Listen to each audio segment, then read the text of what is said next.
নমস্কার বন্ধুরা, নবদিগন্ত চ্যানেলের পক্ষ থেকে আপনাদের সকলকে জানাই স্বাগতম।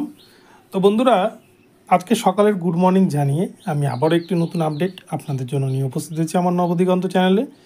তো এখন আমি আপনাদের জন্য যে আপডেটটি নিয়ে উপস্থিত হয়েছি সেটি হচ্ছে এসএসসির যে চাকরি বাতিল মামলার যে তদন্ত চালাচ্ছে সিবিআই এবং ইডি, সেখানে কিন্তু সিবিআই সূত্রে নতুন করে আরও ৩৫ জন এজেন্টের হদিশ মিলেছে। ২৫০০ মতো ক্যান্ডিডেটকে জিজ্ঞাসাবাদের পর, ২৫০০ মতো অযোগ্য শিক্ষকদের জিজ্ঞাসাবাদের পর প্রায় ৩৫ জন মতো এজেন্টের হদিশ মিলেছে, যেখানে কিন্তু ৩ থেকে ৪ জন প্রভাবশালী রয়েছে এবং এছাড়াও অযোগ্য শিক্ষক বা অযোগ্য চাকরি প্রাপকের সংখ্যা কিন্তু আরও অনেক ছাড়িয়ে গেছে সিবিআইয়ের তালিকা অনুযায়ী। তো আপনাদের সাথে এই বিষয়ে বিস্তারিত এই ভিডিওতে জানাবো। আপনারা সম্পূর্ণ ভিডিওটি স্কিপ না করে প্রথম থেকে শেষ পর্যন্ত দেখুন। এই ভিডিওটি আপনাদের জন্য ভীষণ ইনফরমেটিভ হতে চলেছে। তবে তার আগে বলে রাখি, যারা প্রথমবার চ্যানেলটি ভিজিট করছেন আপনারা অবশ্যই চ্যানেলটিকে সাবস্ক্রাইব করে নেবেন এই ধরনের আপডেট সবার আগে সবার প্রথমে পাওয়ার জন্য। তো চলুন বন্ধুরা, তাহলে আমরা এবারে আজকের এই আপডেটটি বিস্তারিত প্রথম থেকে শেষ পর্যন্ত দেখে নিই।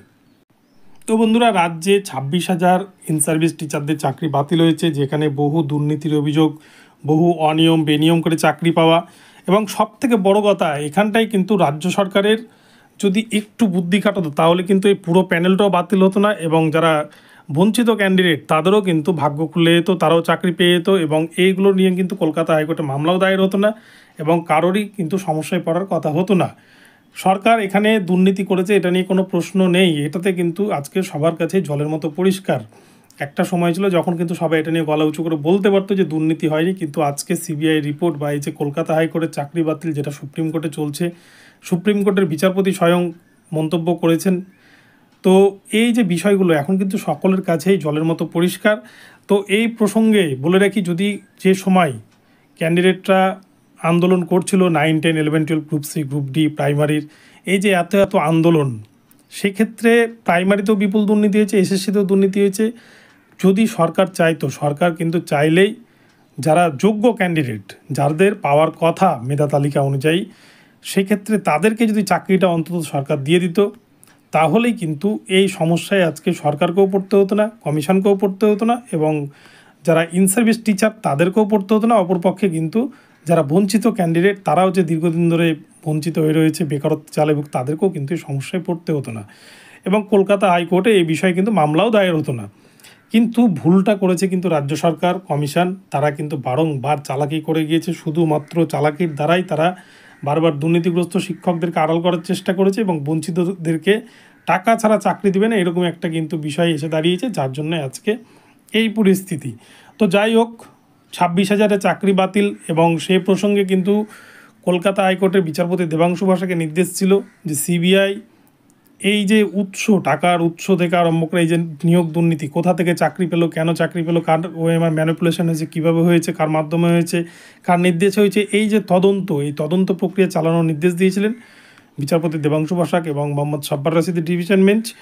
এবং সেই যে রায়, সেই রায়ের ওপর কিন্তু কোনো রকম হস্তক্ষেপ করেনি সুপ্রিম কোর্ট। সুপ্রিম কোর্টও সিবিআইকে তদন্ত চালিয়ে নিয়ে যেতে বলেছে, শুধুমাত্র কোনো নেতামন্ত্রীকে ইতিমধ্যে হেফাজতে নিয়ে জিজ্ঞাসাবাদ করতে পারবে না এবং তাদেরকে অ্যারেস্ট করতে পারবে না, এই বিষয়টা কিন্তু সুপ্রিম কোর্ট বলেছে।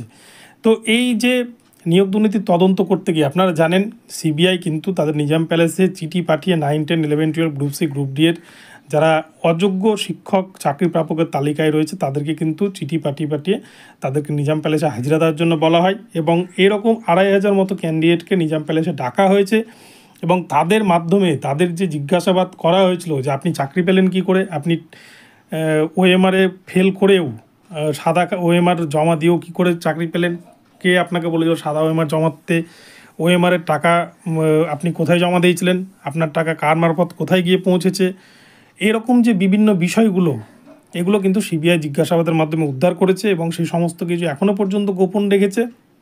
এবং সেক্ষেত্রে ২৫০০ মতো অযোগ্য শিক্ষকদের জিজ্ঞাসাবাদের পর ৩৫ জন এজেন্টের নাম নতুন করে কিন্তু আবার উঠে এসছে।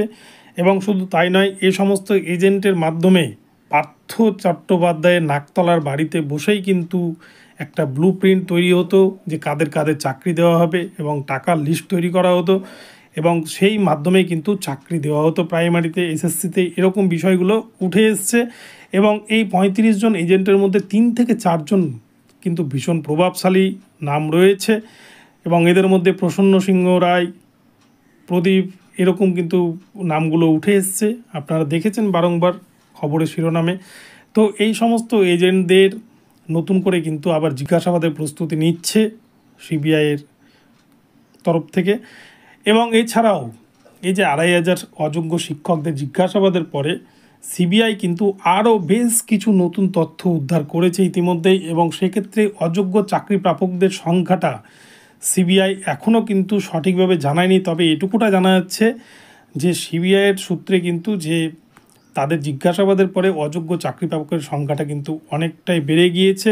ফলে সমস্ত রিপোর্ট তারা কিন্তু আগামী ১৬ই জুলাই ২০২৪ তারিখে যথারীতি সুপ্রিম কোর্টে শুনানির আগে তারা হলফনামা আকারে পেশ করবে, এবং তারপরেই কিন্তু সুপ্রিম কোর্টের যে প্রধান বিচারপতির বেঞ্চে ডিওয়াই চন্দ্রচূড় স্যারের সাথে আরও দুজন যে বিচারপতি নিয়ে বেঞ্চটা গঠন করা হয়েছে, যেটা পশ্চিমবঙ্গের নিয়োগ দুর্নীতি মামলা সব থেকে কালো অধ্যায় বলা যায়, ২৬,০০০ শিক্ষকের চাকরি বা পুরো প্যানেলটাই বাতিল। এই প্যানেল বাতিল মামলায় সুপ্রিম কোর্ট কী ডিসিশন নেয় সেটাই কিন্তু দেখার। অপরপক্ষে আপনারা জানেন এসএসসিও কিন্তু একটা অযোগ্য শিক্ষকদের নামের তালিকা জমা করেছে। অপরপক্ষে রাজ্য সরকারের তরফ থেকেও রাজ্য সরকার কিন্তু নিজের পিঠ বাঁচানোর জন্য এবার অযোগ্য শিক্ষকদের নামের তালিকা তারা জমা করতে চলেছে আদালতে। ফলে এসএসসি জমা দিচ্ছে, রাজ্য সরকার জমা দিচ্ছে, অপরপক্ষে সিবিআইও কিন্তু জমা দিচ্ছে তাদের নামের তালিকা। এবং পিটিশনারদের আইনজীবী যারা রয়েছেন ফিরদৌস শামীম মহাশয় এবং এছাড়া বিকাশ রঞ্জন ভট্টাচার্য, আপনাদেরকে আমি ভিডিও দেখিয়েছিলাম ওনাদের লাইভ ভিডিও, ওনারা বলেছেন যে এসএসসি যেদিনই নামের লিস্ট জমা দেবে আমরা তার পরের দিনই কিন্তু বিপক্ষে কাদের অযোগ্য তালিকায় নাম রয়েছে বা কারা কারা দুর্নীতি করে টাকা দিয়ে চাকরি পেয়েছে তার নামের লিস্ট কিন্তু পাল্টা লিস্ট আমরা জমা দেবো, এমনটাই কিন্তু বলেছিলেন ফিরদৌস শামীম মহাশয়। তো এই প্রসঙ্গে আমরা দেখে নেব যে বিশিষ্ট সমাজসেবী ব্যক্তিরা কি মন্তব্য করছেন। এই যে যত তদন্ত চলছে 2% 5%-এর লোকের নাম উঠে আসছে, অনেক তো হলো, এবার আসল পর্দা তুলুন। তো আপনারা শুনলেন বিজেপির শ্রমিক ভট্টাচার্য, বিজেপির মুখপাত্র, তিনি কি বললেন আমরা শুনলাম। তো দীর্ঘদিন হয়ে গেল নিয়োগ দুর্নীতির তদন্ত, প্রায় 2 বছর কিন্তু অতিক্রান্ত হতে চললো, এখনও পর্যন্ত এই নিয়োগ দুর্নীতির কিন্তু মাথা এখনও ধরা পড়েনি। এই উৎস কোথায়, কোথা থেকে সব কিছু ঠিক হতো এখনও পর্যন্ত কিন্তু সিবিআই সমস্ত কিছু উদ্ধার করতে পারেনি। তো এক্ষেত্রে কিন্তু ক্ষোভ বাড়ছে মানুষের, এবং এই প্রসঙ্গে বঞ্চিত চাকরি প্রার্থীদের ক্ষোভ বাড়ছে যে আর কতদিন এই বঞ্চনা জ্বালা সহ্য করতে হবে। তো এই বিষয় নিয়ে আগামীতে কি হয়, আগামী 16 জুলাই 2024 তারিখে সেটাই দেখার। তো বন্ধুরা, ভিডিওটি এখন এখানেই রইল। আপনাদের যদি আপডেটটি ভালো লাগে তাহলে চ্যানেলটিকে সাবস্ক্রাইব করবেন, এবং এই ধরনের আপডেট প্রতিনিয়ত পেতে আমার চ্যানেলটি ফলো করতে থাকুন।